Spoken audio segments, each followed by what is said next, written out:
Cordial saludo.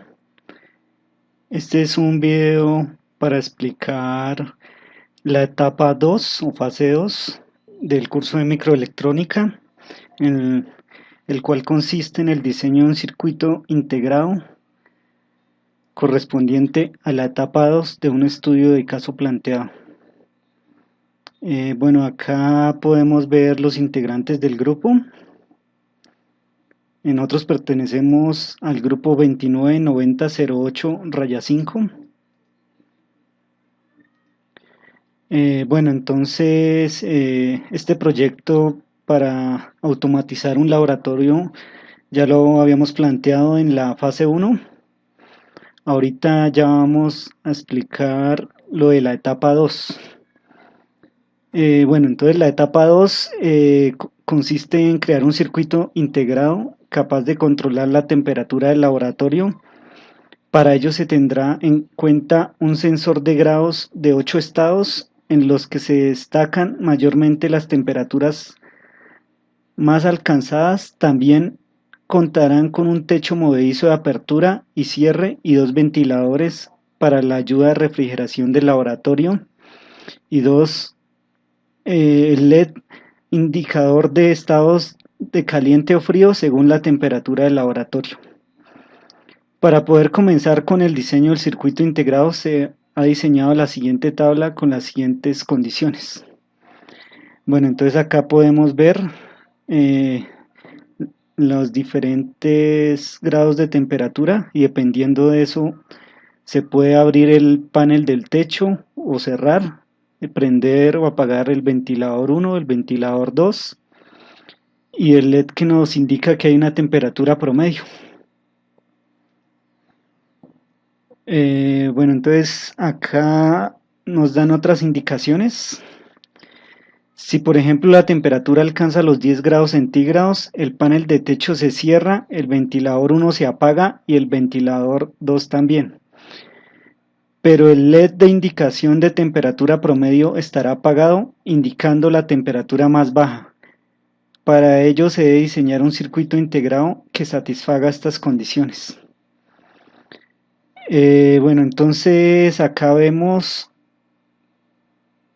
que nuestro sensor de temperatura, en este caso lo vamos a simular con una entrada de 3 bits, en cual los estados pueden estar entre 1 y 0. Bueno, entonces acá vamos lo que hicimos fue crear una tabla de la verdad para las diferentes salidas. En este caso vemos el panel de techo. Entonces acá tenemos nuestras temperaturas. Esas temperaturas nos van a generar una entrada de 3 bits. Acá vemos los diferentes estados. Y acá vemos en cuáles de estas entradas nuestra salida nos va a dar un alto o un bajo. En este caso 0 y 1. Entonces, bueno, por el álgebra de Boole vamos a dar un pequeño ejemplo. Acá vemos que en esta parte del panel de techo se nos prende. Entonces vemos que la entrada A, B y C, la entrada es 1, la de B es 2 y la de C es 3. Entonces para que nos dé 1, entonces debemos negar las que están en 0. Las que encontremos en 1 las dejamos como están. Entonces acá vemos A, que es el 1, B negada porque acá está en 0 y C negada porque acá está en 0. Así lo hacemos con las diferentes entradas donde la salida nos da 1. Entonces acá lo que hacemos es sumar estas entradas y acá lo que hacemos es simplificar, porque cuando vemos que una entrada está negada y la sumamos con la entrada normal, nos va a dar 1. Entonces acá simplificamos, nos quedaría solo AB. Acá lo mismo, lo que hicimos fue sacar el factor común y vemos que C negado más C nos da 1, entonces al multiplicar por AB nos da AB. Entonces acá seguimos simplificando y el resultado es que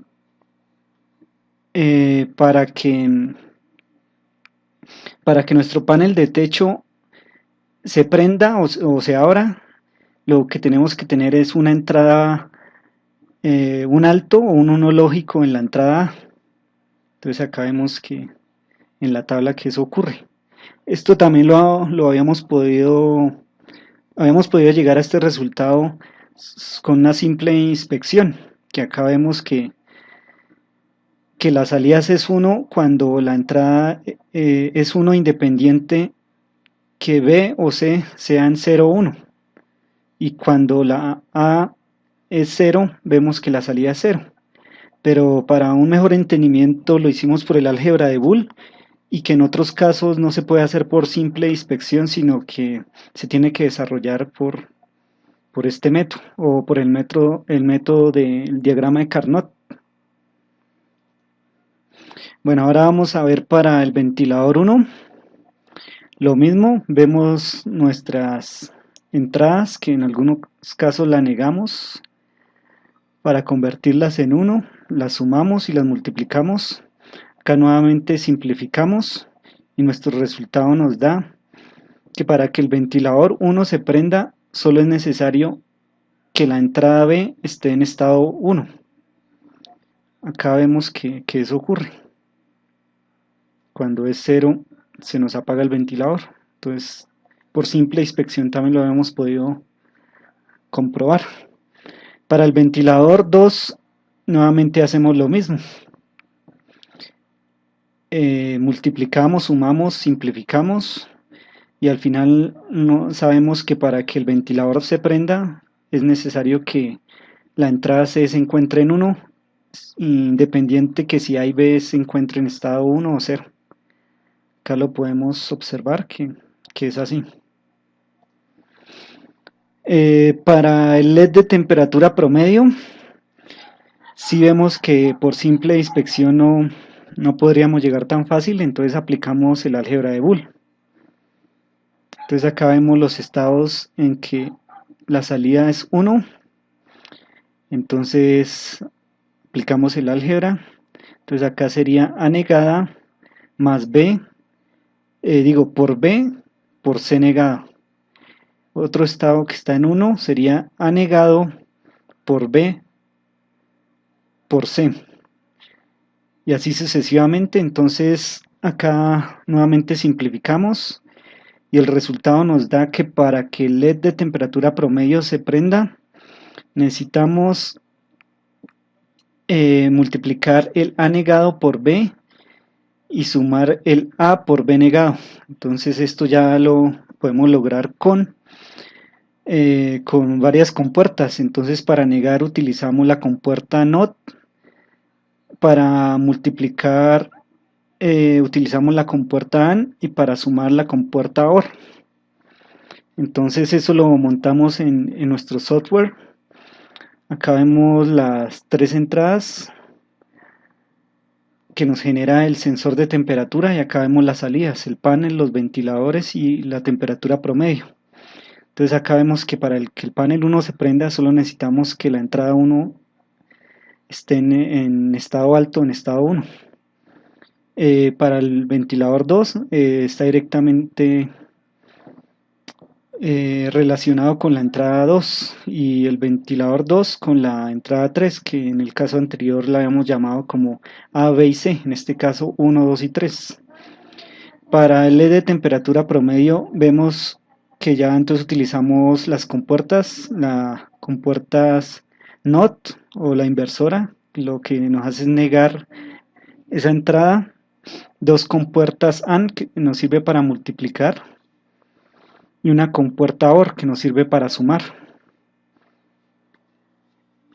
Bueno, entonces después de que diseñamos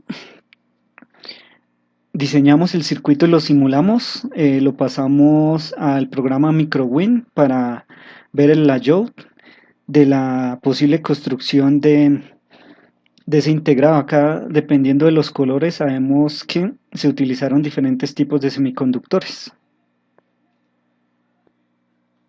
Bueno, entonces las conclusiones. Se da la solución a un caso de la vida real mediante el uso de compuertas lógicas. Se empleó el diseño de software DC DSCH3 para el diseño de un circuito utilizando un sensor como control al circuito integrado, que en este caso simulamos con 3 entradas digitales. Se empleó el diseño de software MicroWin 3 para pasar un circuito previamente diseñado a un gráfico donde nos muestra su posible construcción con los diferentes tipos de semiconductores. Bueno, en las referencias pues utilizamos el tutorial de MicroWin y el tutorial de SCH3. Aparte de eso, investigamos sobre el álgebra de Boole para poder simplificar nuestras variables de entrada y que nos generen nuestras salidas. Bueno, entonces finalmente vamos a mostrar la simulación de nuestro circuito.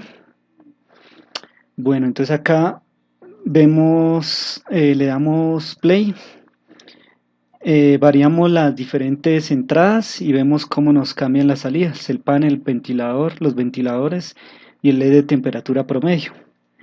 Entonces acá podemos hacer diferentes combinaciones y compararlas con la tabla de la verdad que teníamos al comienzo, y pues nos vamos a dar cuenta que si nos quedó bien o no. Pues en este caso la revisé y quedaron muy bien. Acá también podemos ver el comportamiento de las salidas dependiendo de las entradas y sus diferentes estados. Bueno, entonces ahora vamos a ver el layout. Acá ya pasamos nuestro circuito y vemos los diferentes colores que nos indican los tipos de semiconductores que se utilizarían.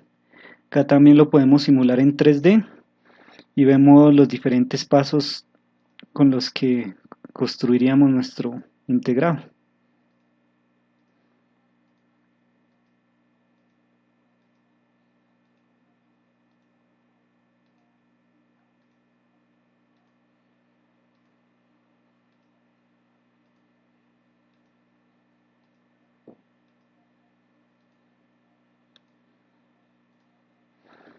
Bueno, entonces esto es todo. Muchas gracias por su atención.